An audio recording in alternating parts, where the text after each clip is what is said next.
everybody? Welcome back to the ZX Show, and we are here, season 3, episode 2. And I'm super excited to introduce you to this guest because, first of all, every time I see her, it's always good smiles, always great vibes. I've always liked being around this person just because of the energy she brings to the table. And not only that, she's always fun to talk to. Always had hours and long conversation with her.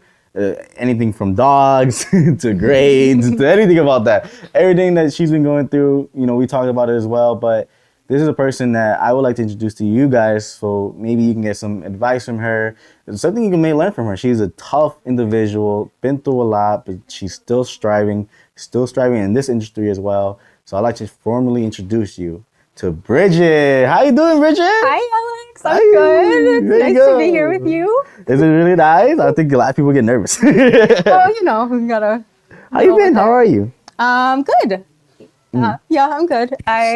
So tell me a little bit about yourself, maybe things that people don't know about you or anything like that. Oh man, I feel like I even find out things I don't know about myself a lot. That's true. That is true. Yeah, I don't know. I started this program, not really sure what to expect, but just hoping it would be like a cool avenue for creativity and to learn some new ways to be creative. And that's kind of where I'm at right now and what I've I see on your posts and everything, you're very creative. But the only thing I like is that you have this style, this very like I don't know how to describe it. Like it's far indie and it's far like it's your style exactly. It's really cool. Talk about that. Like how like you very are creative. I see it in your work. I seen it in your Instagram. If you guys want to follow her, is Bridget.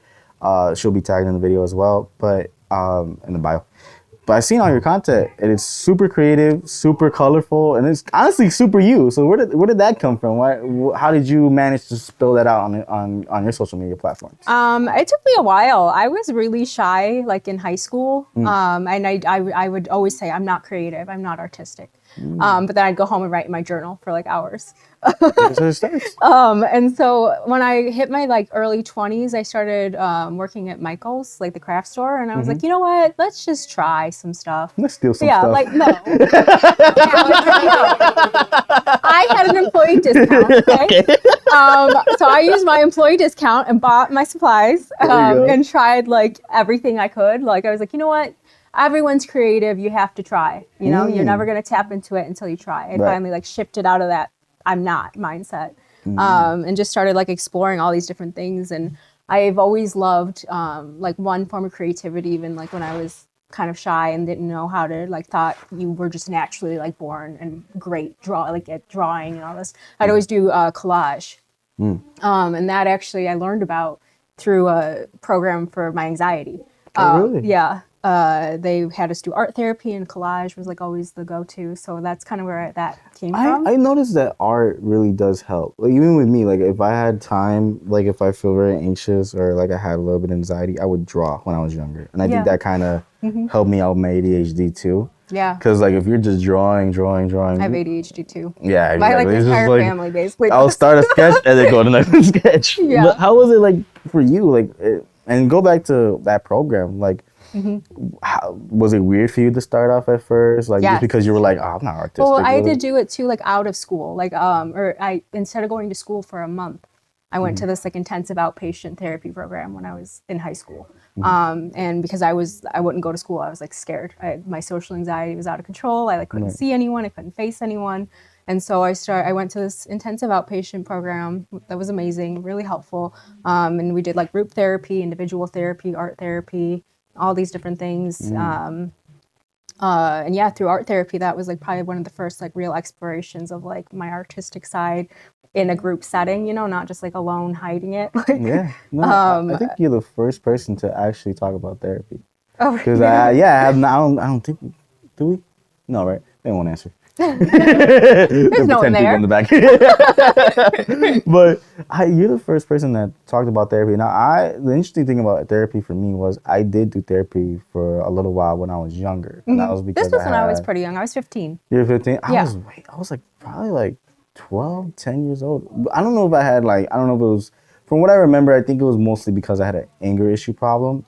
And the guy that I remember doing the therapy with, all I remember for therapy for me was Uno cards, because they would just play Uno cards with you and they'll have games with me. But that also taught me, but we also had talks.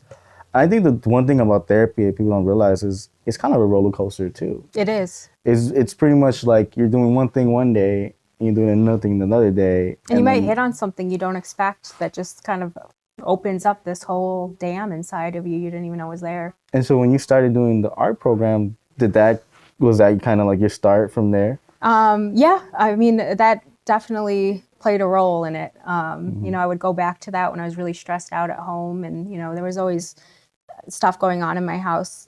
For most of my life, my dad struggled with addiction. He got sober his last 13 years on earth, which was beautiful to see. But he, growing up, it was difficult because he would relapse all the time.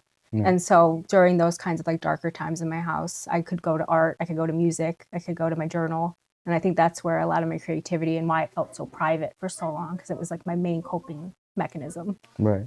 And so, and that with your father, and give us back to that, how did you, first of all, how did you deal with addiction? Because a lot of times, well, even myself, a lot of our guests and everything, they had struggles with family addictions, rather if it's, you know, drugs or alcohol or even more something more extreme. Yeah. For you, like, what was that like around your time? How did you manage that? How did you cope with that? It was hard. I mean, it was really painful a lot of times, you know. There wasn't always great coping going on. Sometimes it was just like this painful mess, and like avoiding it and stuff. And I mean, I was lucky in the sense too that I had my brothers. So at least we had each other through it, you know, like because you don't talk about it a lot out of the house. Usually that's like addictions, like it's a dirty secret. It's like, yeah, don't tell anyone what's going on inside. So at least like my brothers and I had each other to like lean on at times, and like, you know, we could like at least relate and like knew what we were going through when other people didn't. And are you the oldest or they? They're older. I'm the youngest. Yeah. So, and man, since you're the youngest, I felt like that was kind of hard for you to understand as well. Sometimes, yeah. I mean, it went on a long time. So, I mean, I grew up in it and kind of, you know, you learn pretty quick Right. The rules. And when you were that young, what was some things that you would like kind of tell yourself in that moment? Like, okay, did you tell yourself like everything's gonna be okay? Like, what were some of the thoughts you were running through when you were young? I always hoped that he was gonna get better one day, and he did. And I always, I mean, my relationship with God has been fractured at times throughout my life, and like I've always come back to him though. But that when in childhood, that was like I would go to God a lot and pray a lot. And I had my grandparents too. It was always like, you know what, today might be awful, but we could always call Grandma and Grandpa, and I know they'll come help. Right. And so when Grandma and Grandpa come, like that was the same thing. Like that's funny because my grandma was like my savior. Yep. My grandma was my savior. Like cookies, all that. Well, for us, it was like tamales. But everything like that was like, man, like, because I remember when my dad was going through it, same thing. It was just alcohol, but I had no one to talk to. Right, I was the oldest, and my sisters were too young to even understand what was going on. Yeah. So a lot of it was, damn, who do I talk to? Yeah, it was, and that's what really what I suffered with a lot was like loneliness because I didn't know who to talk to. My mom was going through it, so me and my mom would talk, but she was going through it. So how can I? Yeah. You know what I mean? No, I know what you mean exactly. So. Because you want to be there for her in some way, but at the same time, like, yeah, who's there for you then? Exactly. So you kind of become like this. All right, I have to be the adult in my life. I have to be the adult that I want in my life. Yeah. In this moment, what I should tell myself. And my grandma was the one that was there. It was like, hey, everything's okay. I'll talk to your dad, and he would talk to, and she would talk, and he would talk to my dad. She would talk to my dad. Yeah. Put her foot down and be like, look, you have to get this straight. Yeah. So how was that with your relationship with your grandpa and grandpa? Was it just, you know, having them like take that away, like all that, or was it just fun around the house? Both. They would come, you know, and like make sure we did things and got out of the house and like went places. But then also like you know, his addiction like wore on for my dad. Like he couldn't work at times. It got so bad, and he might, you know, like spend more money than he should. And, you know, we don't have a lot. So they would help us financially, you know, if he got us in a bad place. They were there for us in that way, luckily, if they were able to be when a lot of times. But yeah, I mean, he wouldn't really listen to anyone. it took going to prison to get him sober. Wow. Yeah. And so when you heard about that, what were you thinking? I was 17 at that point, so Okay. I was older, and it was the second time he had gone to prison when I was a teenager. And so I was like, well, been through this, but this time's longer. And I think we all kind of held our breath, like not sure what's coming next. You know, is he actually going to get sober after this? And he did. And yeah, I feel like those first like 3 or 4 years he was sober, I feel like I just was constantly like crossing my fingers, like, but kind of expecting the worst. And once he hit year 5, it was so surreal. Like I never thought I would see that. And I think that's when I finally like felt like I could breathe. Like I think this is real this time. Like he's actually staying sober. Did he talk to you? Like, was he open about that Yeah. with you? Like, what was some things, if you could remember, like, what were some things he told you that were like reassuring for you? I think him just even being willing to talk about it the way he did, you know, that he would tell me how he felt and, you know, talk about like the past and how he was sorry and talk about his own like upbringing and things like that kind of showed me that this was like a different game, almost like a different level. Like this is different. Like this time it's not, we're not just like, right here. we're not talking about this, you know. He opened up emotionally a lot. And he even like would come and like talk to me about my own, like, you know, at that point, like I was in my early 20s and starting to drink, and he would be like, you know, watch it, like make sure you're being like, you know, Responsible. yeah, all that kind of stuff. And that, I feel really grateful for that, because it kind of gave me a safe space to be able to go to, like if I ever messed up or felt lost or confused. And I bet in your 20s, that was a lot of... Yes. Oh, yeah. Oh my God, my 20s. I would not go back. I mean, I'm glad. Like, I'm so grateful for everything, and I had a lot of fun. But I think my 30s, I'm so ready for my fiance. Was it 20s the age? Like, man, because I feel it now. It was 20 the age where now you're like, okay, I'm older. I don't want to worry about this no more. Yes.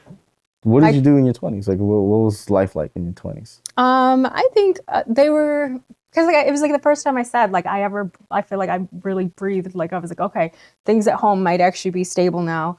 And it was almost like I feel like what I didn't do in my teen years was like showed in my 20s. Like you know, not really having this like safe place to explore as a teenager. It's like suddenly in my 20s, yeah, I'm trying all these different like artistic avenues, and I'm making new friends, and I'm, you know, like starting to like focus more on myself in those kinds of ways that I didn't get to like as a teenager. And I think that came with a lot of like, I don't know, like bumping into things, like a lot of mistakes and a lot of, you know, like just kind of like making not the greatest choices, because, you know, I didn't learn it earlier. So like, yeah, a lot of learning and catching up, it felt like.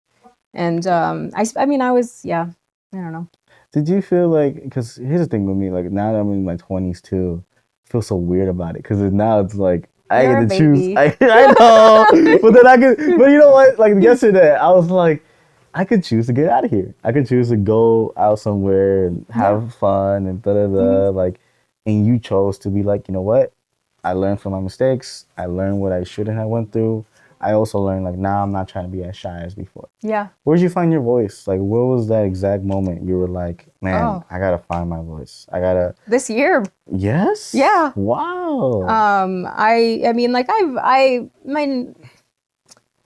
think my authentic voice this year. Okay. You know, not as much of a people pleasing voice or you know, like kind of parroting, you know, like the loudest voice I hear, you know, even unconsciously, but just being more aware of like, how do I actually feel? What do I want, you know, to leave in this world? That kind of thing, finding that voice. That's been like this year, and like finding the courage to like, I mean, even here, I'm still finding myself and like finding like, I love this group of people, because like it's like one of the first groups of people like as an adult I found where I can be like silly and like really be myself, and I feel like even that's helping me get more confident in my voice. And when did it click? Like, when did it click for you? Like, when in this year was like, you know what? I'm tired of being a people pleaser. I'm tired of, you know, doing this. Where did it click? Over the summer, I think I just realized, like, you know what? The last 2 years, basically, since my dad passed, I've been doing like the same thing. I just, you know, get up, basically do nothing all day, then go to sleep. And I just feel like I had almost like given up in a sense. Like in my 20s, I had all these different plans, and then a lot happened. Like a lot of kind of negative stuff happened all at once around the time of COVID. And like I just moved back home, and then I helped with my dad during his final years. And it just suddenly I realized like I feel like I've been living the same day every day for like 2 years. Like I need to get back on track and remember like I am still young. This doesn't have to be the rest of my life. And I think a lot of people like, man, even like I heard a few people like say like it was just that one thing. It was just that one thing. To then now say like, oh, I've been living the same life for 2 years. Like that is crazy to me. To know that you're just like here now, like, nah, I found my voice. Like, it's crazy now. Like, but when you found your voice, one of the things I wanted to ask you was when you found that voice, wow, like what was like the first example where you were proud that you actually use your voice? Man, I'm not sure. Actually, that's a big question. I don't know. Because a lot of people have the moment where they're like, you know what? I finally stood up to my father, or I finally stood up to that one person that I was. feel like almost standing up to the bully inside of me. You know, like there's always that voice inside of me that is like growing up that like was like, that's not funny, or that's not interesting, or that's not artistic, that's not cool. Like, and I don't know where that voice originates from. We don't have to get into that, but but like I just finally like challenging that voice and remembering like there's another side to this. Like, you know, humility is not the same as like slaughtering yourself. Exactly. Yeah. No, I think that's brave of you to even recognize that you have that voice in you. Because sometimes I subconsciously try not to listen to it, but I have it. You know what I mean? Like people have it. People have it. Like, oh, that shirt looks. You know, you look fat, or you know, hey, like that. You look in yourself in the mirror, like things like that, where it's like you're constantly bullying yourself. You're constantly telling yourself you're ugly, or you're constantly telling yourself that you have bad clothes on, or you're constantly telling yourself like, oh, this person feels like this because you did that, or you know, other examples like that. But to me, I feel like, man, you just almost have to be like, you know what, I'm better than this voice. Yeah. And then when you found that out, did it still come? Now you learn how to suppress it, or how is it now? Well, some of it I started to reconnect with like God and you know, a higher power, and you know, I had like a little bit on and off for the last couple of years since after like while my dad was like passing, and then after that it's like it was like a slow, and just kind of reminding myself when it gets loud, like that's not how like the God that I believe in sees me, and that's not, you know, what I was created for, what I was put on earth for. You know, there's more to all of us. I think we're all like, you know, worth something and all capable of incredible things. And so remembering to include myself in that category of like a human, like I'm just like everyone else. Like I'm not just like worthless. But we're proud of you now that you're now that you're here at this stage. And you know, Taco, you know, I feel like your father, like, he had a really big impact on you. Oh yeah. You know, you talk about a lot about your father. Like, what was your relationship with your father? I mean, I think that even though he struggled with addiction, we were always close. Because when he wasn't actively using, he's one of the warmest, sweetest, happiest people you'll ever meet. Just like a big teddy bear, and very, I don't know, he cared so much and wanted to be there, and that was always obvious even through his struggles, that like he wasn't doing this to hurt us. It was out of his control at that point. And so I think in a way I always felt kind of protective over him, you know, like he couldn't take care of himself, and I wanted to keep him safe from like whatever was inside of him that was hurting him to make him do that. And then when he passed away, like, man, how was that? Like, how did you feel? Because it must have been like you lost a part of yourself. Yeah. Right? And I feel the same way with my grandma, because when my grandma passed away, you know, part of myself was lost. Yeah.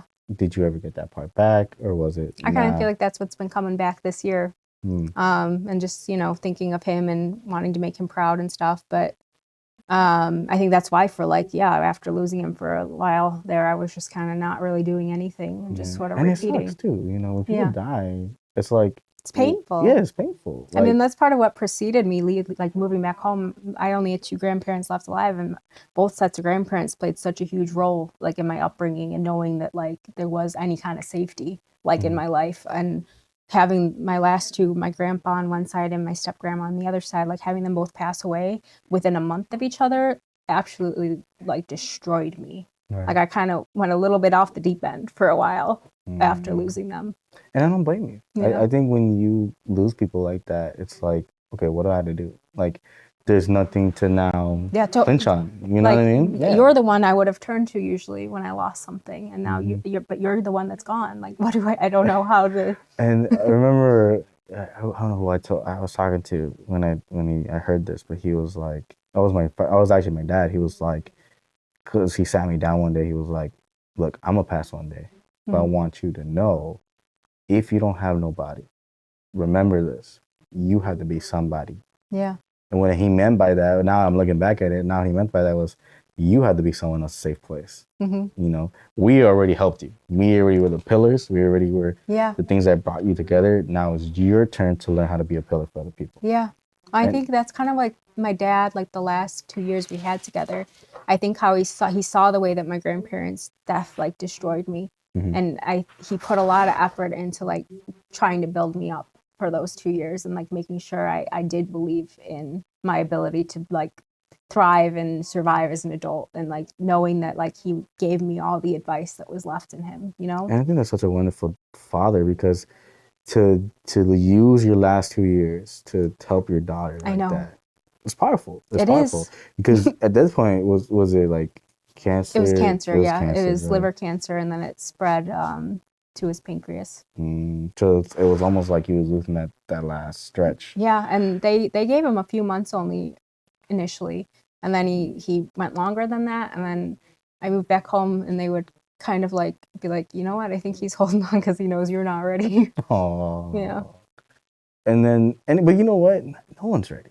No one's ready. You know, you can prepare yourself. Like you can have the shield ready. You can have like your feet planted and try to. But it's like once that storm hits. No, it's not like anything else. I've never.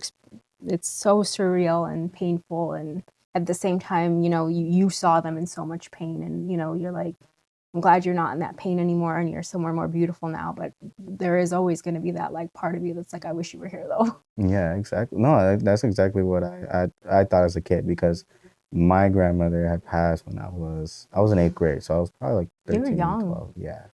The thing about it was, when she died of cancer, everybody in the room was with her, so we all had to witness her die. Yeah. So it was my aunts, my mom, my dad, my grandpa. Pastor was there. It was so random. My pastor was there. And looking back at it, I was just like, oh, that's good that he was there. But then we had a priest come and do my dad's final last rites and stuff. Yeah. And I remember, you know, after everyone left, where it hits me more was when everyone left, you know, they all cried in a different room, or they went home or whatever. My mom was the last one with my grandma. And she just kind of stood there with her, sitting across from each other. And I was too young to understand it, but seeing my mom hold my grandma's hand was the most heartbreaking thing that I ever saw, because my mom was young too. My mom's, I spoke about it before, my mom was about like 16 when she had me. So around this age, she was probably in her 20s, late 20s. So she was probably like 29, 28. Wow. And so just like that, death is always going to be a thing for me where it's beautiful. Yeah. But it's also the most heartbroken thing, because, like you said, part of you is happy that they're done suffering. Yeah. Part of you is happy that they moved on, they're in a better place, and that they you know, redeemed themselves. Your dad redeemed himself and passed, you know, the addictions, and even passed everything to you. You know, everything from what he learned, from what he struggled with. I think that was such a beautiful thing that your dad left on you. Yeah. Because now you're the person that you are right now. Yeah. You know? And I've seen it. I think when you walk past these halls, maybe you're not seeing it, but I see it, that you're holding your head strong because you know that you have something to prove. And I just keep telling you, keep proving it. Yeah. Even if days get darker or days get even worse, or like I tell people this, even if your worst day, find something good about it. Yeah. Go to a park. Go walk. Watch a happy video. Anything. Yeah. So to me, I feel like death is one of those, you can't really describe it. It's almost like your head is drowning in the water. Yeah. And then for like a period of time, you're just drowning. Yeah. You're suffocating. You're trying to like pick up some air. When you head back up, you understand like, okay, I don't want to be like that. I don't want to be in this no more. So how did I move forward? So Yeah. how did you move forward from that, from your father's death? I think thinking about what he would want, Mm. you know, that, you know, instead of like, he wouldn't want me to just be like sitting in the bed and like sorrow. Mm-hmm. He would want me to be getting up and moving and doing things and like building my future. Right. And how was your mom in all this? Like how was that like with your mom? So I'm so grateful that my mom and I were together through it. You know, we were both the ones there at home taking care of him. I couldn't have made it through without my mom. And that last night together, like, you know, her and I were taking turns giving him his medication, and you know, I stayed in with him the whole night, and she would come in and check, and it was a horrible, painful night. But my mom being there with me is why I survived it. Because you have to have a good mom. Yeah. You know? And I think you have good parents. You know, having your mom right there right next I know to I you. have parents that did their very best, and I'll always be grateful for that. Exactly. Yeah. So, and then talk about we talked about your dad, your mom. How was your relationship with your mom? Like, how was that like growing up to now? Yeah, I think I understand her better now than I ever did, you know. When I was younger, especially as a teenager, you know, I think every teenage girl fights with their mom. That's And true. my I mom with is my dad a definitely an lot. emotional woman, so she knows how to keep going. But she's, you know, no matter, I tell her this too, like no matter how much we fight, she knows she's the most important person in my life. Like she means more to me than anyone. When I was little, she was always there, and like I slept with her half the time. Honestly, I was a big baby. I'd be like, "Please, I'm scared." She was always there. So yeah, no matter, like us fighting is just a part of our relationship. I don't take it the same way I did as a teenager, all dramatically, or even in my 20s. Let's be realistic. Let's be honest. Yeah. But I think now I understand her better, so you know, you just know how to, you know, not take things personally, you know, and know who a person is and love them through anything. And she's done that for me, and I appreciate it. And now you, right? Now it gets to you. What have you learned so far in this point in your life? What were some things that, you know, people may not know that you probably went through, or Yeah, you know, just anything like that? you can always start over. Don't feel locked in or caged into anything. You can always start over. I think when I felt the most caged in or locked into anything, were always the darkest. And I'm not saying don't commit to things. Commit to things for sure, but when it's not working, when something's failing, when something hurts more than it helps repeatedly, don't be too afraid to start over. Don't, you know, sacrifice yourself because you're scared of starting over. Was that in your life? Was that relationships, or was that Everything? Like, everything. What the career I was building, the relationship I was in, the way I saw myself, where I live, everything. I felt at different points just like, well, this is what I have to do. And I think it led to the very dark times in my life, not knowing how to navigate or where to go. And then finally realizing you can start over. You can start something like this. You can walk away from things. You can, you know, move back home and start over if you need to. Like, don't see it as a fail. Like, you're not a failure. You're learning. I think that was something like for me, it's kind of a struggle, because I feel like starting over, like even right now, I can't wrap my head around it. So when you said that, I'm like, yeah, I agree. But like so hard, because it's like, yeah, it's you right. know what I mean? Like it's hard, because it's like, for me, it's like, damn, like, so it's like kind of building a bridge, right? You built this bridge, about to be done. And you're like, you know what? I'll start over. Yeah. You know what I mean? Like that whole, it just. And that's what I realized. Like, it's like that stubborn part of me that's like, no, I've put in all this time and all this work. Right. Like, I need to see. Because even then, you speaking to me. Yeah. I know. Stubborn, okay? Yeah, like, I have such to a finish stubborn it. streak for sure. And that's, you know, finally confronting that part of me. And that came with age and time too. Like, and having my dad, who was a very stubborn man, tell me multiple times, you are stubborn. Learn to deal with it. You're like, got that for me? Yeah, I'm like, I wonder why. I told my dad that all the time. Like, he'll get mad at me for being mad. I'm like, I got it from you. Yeah, like, what do you want about? You taught me. Oh my God. So, talk about, I'm so fascinated by that, because I never, not that I never got it. I just never it never happened to me, so I never understood it. Yeah. Right. But like, what were some things just to help me? Like, what were some things you just had to restart that you just felt like? After my grandparents died, I was on track to become a nurse. I was going to be. I had finished all the 2-year prerequisites and everything, and I was admitted into a program into the city. I was engaged. I had an apartment in Chicago. I had all these plans, everything, and I fell into the deepest depression I've ever been in my entire life. So so bad that I started even having like really kind of scary symptoms that I had never experienced before, that I've learned can happen with like severe depression and anxiety. And so it was like the strangest space I'd ever been in, like mentally, spiritually, everything. And I just, part of it is like, because when I looked harder at what was happening in my life, I realized I'm engaged, but neither of us are happy anymore. Wow. I'm becoming a nurse, but I don't really like it. And I am also really scared because it's COVID, and I'm scared of becoming a nurse during COVID. Yeah, and I'm an adult with all these adult things going on, and I am in my apartment, but I have never felt more like a child with my grandparents gone.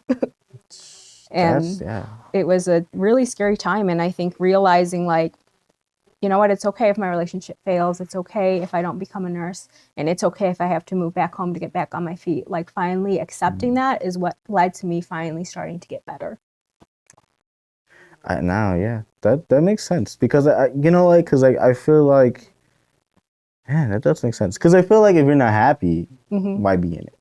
You know what I mean? You can be the richest man, but if you're not happy, then why be rich? Yeah. Or if you're not happy with this person, why still be with that person? I've always felt that way. And like knowing that I tried my hardest to make something work, I didn't just give up because I'm like, oh, this is stupid. Knowing I tried my hardest and I can't save something by myself. Like exactly. And that's the difference. Because some people would just be like, I don't like it, and start over. Yeah. But you were like, you know what? Let's see how it goes. I put my all into this. Exactly. And I can walk away knowing that at least I tried my hardest before I stopped, but knowing eventually, like, you got to know when to call something. That's interesting. I you know what? Now that, that's really brave of you. Because I know, seriously, because to just have all that and then just be like, you know what? I have to be responsible for my own happiness. Which I always say, be responsible for your own happiness. Like, you always have to be responsible for your own happiness. Yep. Never in my, I don't know how many months I've been at this. Never in my 4 or 5 months I've been doing this did I hear that, because I don't know. I guess it is a stubborn in me. To just keep, like, if I start something, like, damn near know I'm gonna finish it. Yep. You know what I mean? Or if I'm not doing it, because here's the thing with me. I had worked with people that I love. To this day, I still love, always will give love to them. Worked with different podcasts, love them, but I wasn't happy. Yeah. I wasn't happy. I was doing everything I wanted to do, but I wasn't happy. And even here now, in my career, the only thing I'm really happy about was, because people ask me, why don't you just, chase videography more? Or why don't you do this more? Because I find more happiness here. Yeah. I find more happiness actually teaching it than actually sometimes doing it sometimes. Yeah. I do it here and there, just for the extra cash. And I think when you're happy and passionate, you end up doing your best work. Exactly. And you know what? Like, I was more passionate about doing podcasts because I always wanted to talk to people. Yeah. Like we talked about earlier, I was always alone. So when I talk to people, I get super happy. Like, even if it's just random people. Me too, I get to be honest, happy. at this point. And like, so many people think that I'm kind of like, not super social. They see me in these certain ways, but I'm like, what you're seeing is like what you remember of like before I started really addressing my social anxiety. Like, I hid from people, but that doesn't mean I didn't like people. I was just scared of them. And now that I'm like connecting again, like in a way I haven't since like childhood, I'm remembering how much I love people. Exactly. And like talking with I people. always say this. I love people. Yeah. Because good people. Even bad people. I always, like, God bless them. I'm a pretty sympathetic person. Like, she was like, yeah. We won't get into that on this episode. But no, I always, like I say, I love talking to people because you get to meet so many different people, and they all go different stories. That's what fascinates me. Yeah. Hearing different sides of life, and then learning from the sides of life. Like, every guest I've had, at every point, no matter what they said, made me appreciate something more, helped me open my eyes to this, or they basically helped me become a better person. I've had like Uber drivers that like changed my perspective of, like I will connect with them and I'm like, oh my God, I think I just like learned something about myself. And that's what I love about I had a connecting. friend at a random park. I met a friend at a random park. It did change my whole perspective. I had a better day. I had talked to Muslims. I've talked to people that believe in Buddhism. I had talked to people that believe in all types of stuff. I had a interesting person talk to recently who believes in the Satanism and the devil, and we had a good conversation. And it wasn't I love nothing that, Alex. about I love that so much. It wasn't about his religion. It wasn't about nothing about my religion. I try to be a very open-minded person, and I took I took a world religions course that I loved, and during that same time I had a different class with an old friend at the time. I haven't talked to her in years now, but she invited me to her mosque. I had to go to a different place of worship, like other than what I was raised with for my class. And I mean, everyone was so warm. And when I was growing up, we lived in an apartment and we lived above a Muslim family. And I got to go to one of their weddings, and it was beautiful. And dude, it was amazing. Honestly, they did like henna on me, and it was so cool. I had and that I think because of like a lot of those types of experiences when I was little, I love that about my parents too. They're super open-minded, and we're always like, explore. Like this isn't the only way to live, and there's so many ways to live, and they're all fine. Exactly. So they raised me to be very open-minded, and I love getting to know people. And like just because I believe in one type, like one God, doesn't mean I'm judging you for yours or for your lack of God. Like I still think we can. There's I don't know. I just love people, and I love learning about people and what they believe in and who they are. And I wasn't put on earth to judge you. I was put on earth to just be your friend. Exactly, and I think. Like, man, one thing that I learned from that, and one thing that hit when I started thinking about that was I had a guy in a turban ask me, "Hey, can I be on your show about mental health?" Mm-hmm. To know that you're suffering from mental health, like to know that people are, that are outside my color, human. Exactly. It doesn't click until you see that. Yeah. You know what I mean? Like when I saw that, we all cry, we all feel pain, we're all. I think because, man, I always felt like when you're in your bubble for so long, you kind of forget that actually is the reality of it. Like there's people, different religions, different parts of the world that can suffer for the same thing that you're probably suffering through. Yeah. It's just maybe in their culture it's less talked about, or maybe in their religion it's I mean, how did you find your way to talking about it? Because I feel like as like Hispanic male, I don't know, is that did I just say that in the nerdiest way possible? Keep that good. No, you know what? It was figuring out that I was different when I was younger. I was always the one to talk a lot. I was talking to myself. And the oldest. I feel like we don't talk about birth order always, but like the oldest, I feel like there's a lot of pressure to be strong and be like an example. Oh yeah, my father was like that. He was like, you have to be strong. You have to be this. It was always, eres un Salazar. Which is like the most inbred. My last name, you were Salazar. Oh, okay, yeah. I didn't hear you right. Sorry. That was the talk. No, my dad always said that, like, eres Salazar, eres Salazar, eres Salazar. And that always was in my head. You are Salazar, you are a Salazar. To now, it's like, yeah, I am a Salazar. Yeah. But I'm going to be this type of Salazar. Mm-hmm. I'm going to be this in my way. I guess when I started to see that everybody was suffering through mental health and mental illness. Like I had friends that had bipolar. I had my wife who suffers through anxiety. Mm-hmm. I had a few friends that suffered through depression, and they always had talked to me in high school a little bit about it. But they always told me you were the first person that I can open up about it. Yeah. Because I never really know what it was. All I knew was, how can I make a person feel good? That was like my goal. I was a people pleaser. Yeah. So how can I make someone feel better? Yeah. When I see someone sad, it was foreign to me. Mm-hmm. I never really got sad at a certain point because I tried to ignore being sad, right? Yeah. So it was foreign to me until, like I said, when grandma died, that's when I became more open. Yeah. That's where I'm like, okay, I need to talk about this a little bit more. Mm-hmm. I started posting more about it, like embarrassingly. Like I would just remember embarrassingly crying on the camera, sharing it on my Snapchat. Yeah. And there was no help. Mm-hmm. But I felt better that I did that. Yeah. Because I got it left out of my system. Yeah. People was like, oh, that was for attention. I remember someone telling me, oh, that was for attention. No, it was just, I know. I can't stand that. Can't stand that. No. Yeah, no. I don't know anyone that has done that.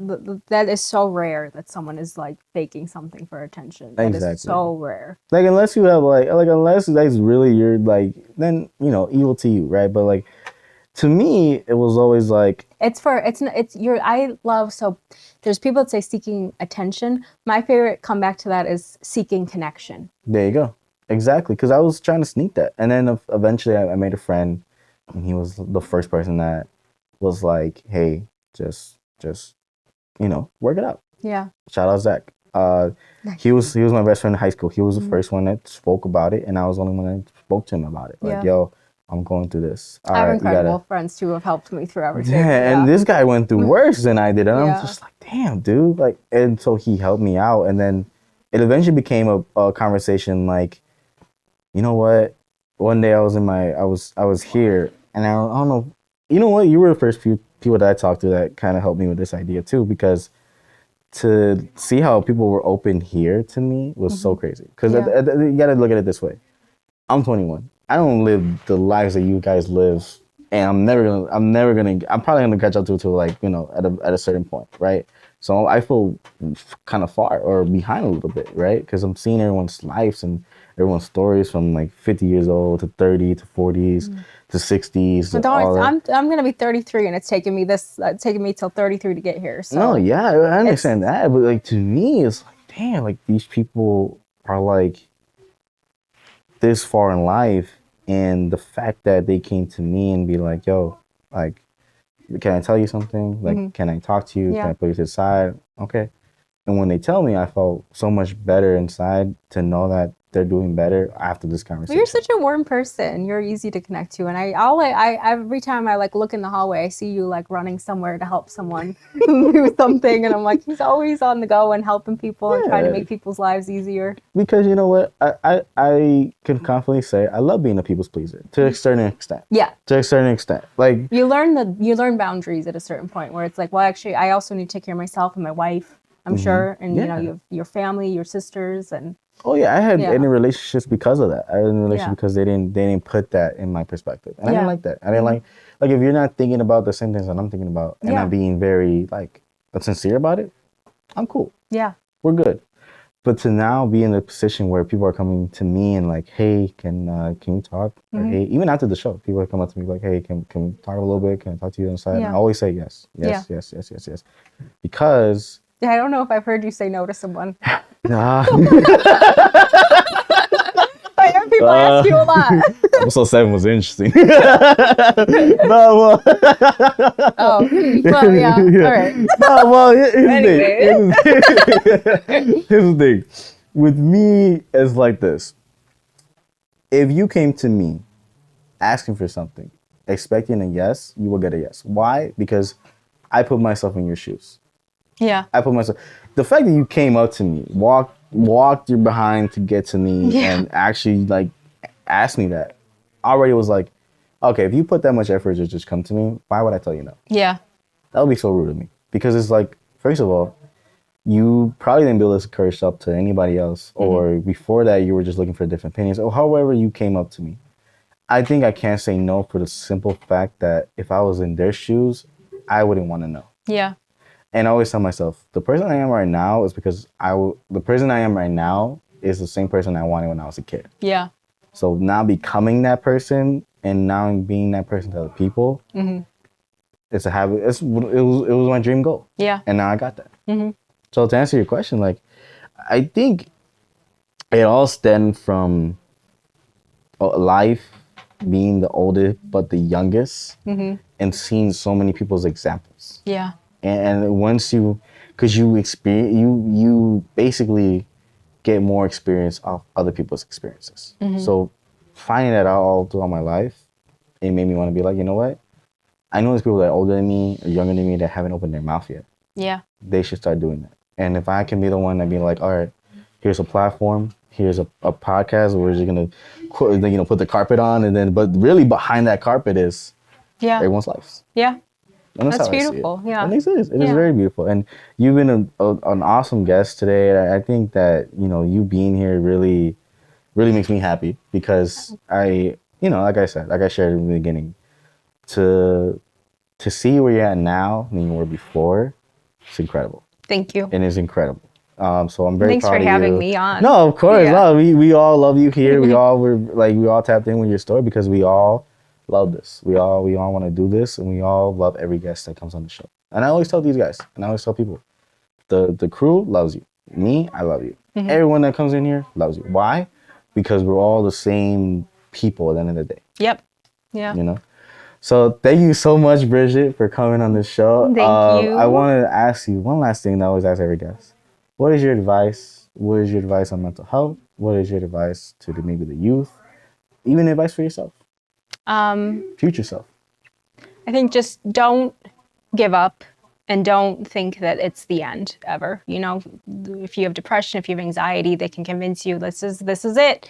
Like, this is all I'm going to be, or this is all my life's going to be. And you can always make a new decision. You can always reach out to someone. You can always do something different and start a whole new story.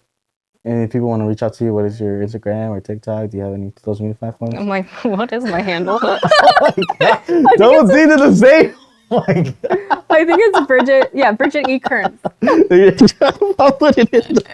This is when I show my age. Oh my God, you should have seen Double D. Oh my God, it was like 10, it was like 8 minutes of him just doing this. It's Double D, David Dykstra. Yeah. But thank you so much, Bridget, for being on the show. Thank you, I really appreciate it. And thank you guys for watching episode 2 of season 3. There's gonna be more episodes coming in. We're not stopping anytime soon. We're dropping every now, Tuesday, Wednesday, and Thursday. Keep in tune with all that future episodes. Thank you guys for subscribing and click on notifications to watch more of this. And if you want to be on the show, please DM us on THEZXSHOW, either on TikTok or on Instagram. Or if you're a student, you know where to find me. Thank you guys for watching. See you guys later. Peace.